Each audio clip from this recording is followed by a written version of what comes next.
Alex Scarborough, welcome into the game. I hope you're having a great day, man. Welcome into the game.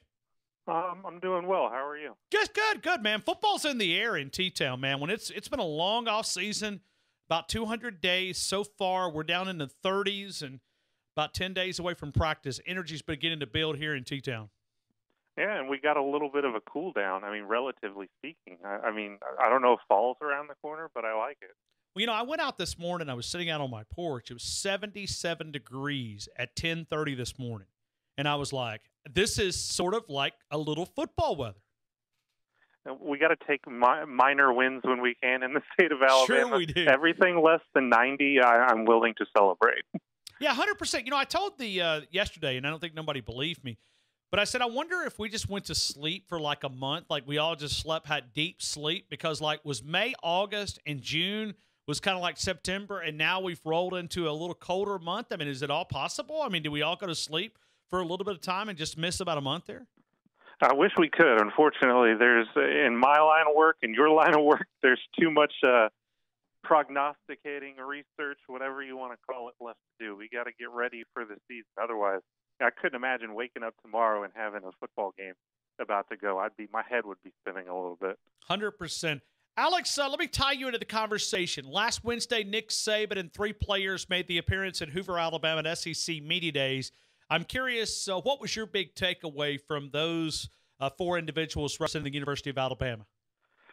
Definitely a renewed focus on what they need to accomplish this season as it relates to what they did not accomplish last season. Obviously, losing in the national championship game to Clemson like they did, I think really left a sour taste in their mouth, and they sort of understand from their perspective that things didn't go right in their estimation for a reason, whether that's players not focusing on the right things, coaches not being all the way in it. Some of it bordered on maybe not giving Clemson the amount of credit I think that they feel they deserve. But at the same time, if you're standing near a Dylan Moses and you heard him at all talk about the ownership he wants to take of the defense and the way he saw things last year not go the right way and how he wants to make sure that doesn't happen again, you heard a lot of leadership. So I think if you're looking for the positive in what came out of it, I heard a lot of accountability and a lot of leadership for what this team's going to be from those representatives who went up to Hoover with Nick. Going back to Dylan Moses, you think about when Alabama has been great or exceptional on that side of the football, they've always had one of those typical Nick Saban-type linebackers. Do you think Dylan Moses is truly ready to answer that call? I do. I really think that they're going to be in a better place with Dylan calling the defense. His athleticism speaks for itself. He's been one of the best athletes in this country for a long time at position. Finally coming into a leadership position now at Alabama with Mack Wilson moving on.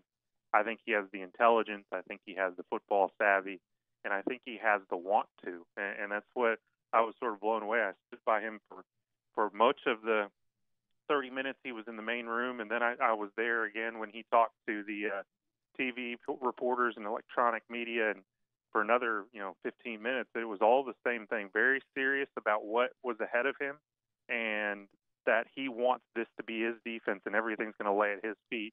And if you have that combined with a guy with immense talent and good coaches around him, I think only good things can happen. I really think the defense is going to improve this season. I think a lot of that is going to come back to the improvement of Dylan Moses at that Mike linebacker position. Alex, let me go to Tua just for a couple of minutes. We had a chance to hear him in a couple of different rooms. I'm curious, what was your big takeaway from Tua Tagovailoa?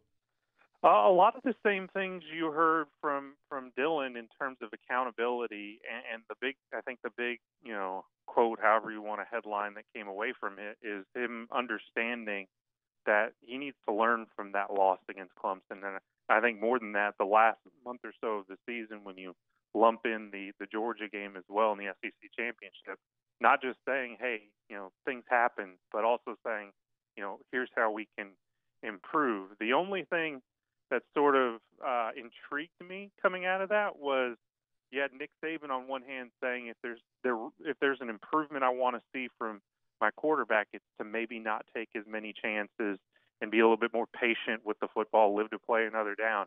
And then you have Tua on the other hand saying, I'm not exactly going to take a check down if I think there's a shot to be had there. So that is a little bit in conflict with each other. Tua is obviously a bit of a gunslinger, and he was allowed to do that for much of last season.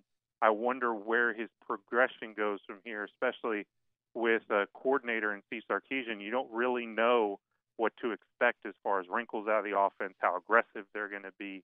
With their receivers, there's no doubt that Alabama will throw the football around and be successful doing so.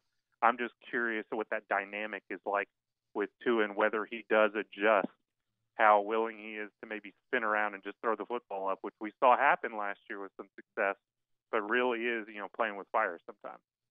Let's go back to what you said about Tua Tagovailoa, because I think we were all in that corner, and when he said it, I was like, oh, this is different than what Nick Saban just said. But then he followed it up with even saying what he talking about taking the shot, but then he followed it up and said, but I'll take what the defense will give you. He just reminded, like that Quentin Williams moment, it was something like, I'm supposed to say this. He didn't say it with too much authority, but he did say, and also take what the defense will give you. It's almost like they put a little implant yes. in players when they get to Alabama, and if they say the wrong thing, it just buzzes, and they go, oh, by the way, 100%. I didn't mean to say that.